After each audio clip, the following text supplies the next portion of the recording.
my spiritual life got affected by the busyness of ministry. And here it is, guys. I mean, many of you maybe are not involved in a Christian ministry, not to say even the Christian faith, maybe, who knows, but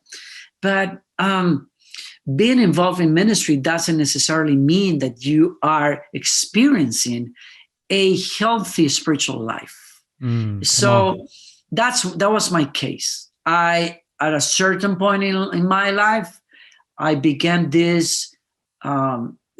experience this amazing sense of the love of God and his presence. And I would feed my soul with the wisdom that comes from the word of God. And I was whole.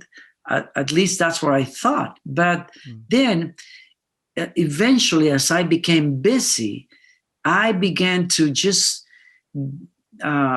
forget those disciplines and those instances where I would pursue this, my spiritual life. And I began to feel empty and just busy. And a third thing that I could mention, Ben, is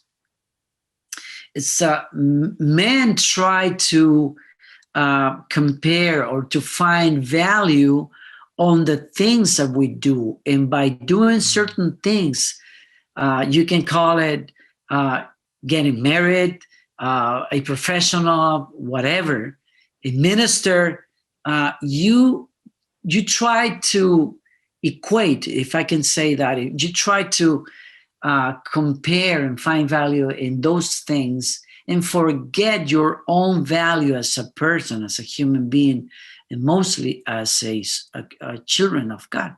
And that was happening to me. And that's how I ended up in pornography.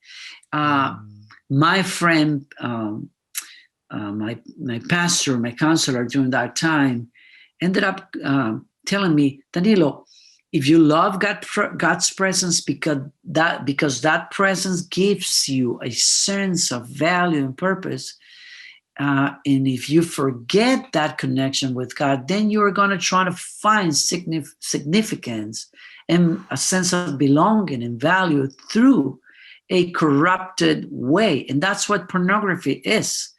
So while I was leading songs of worship during the concerts, I would end up in my apartment or my hotel room consuming pornography for about 2 to 3 months. And it was hell.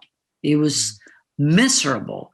I felt so, you have no idea, Ben, how many times I felt like I need to resign. I'm a hypocrite. I can't handle this anymore. It was just a mess. And the more that I consumed that, which, by the way, at the beginning, it was so hateful, so disgusting, so gruesome.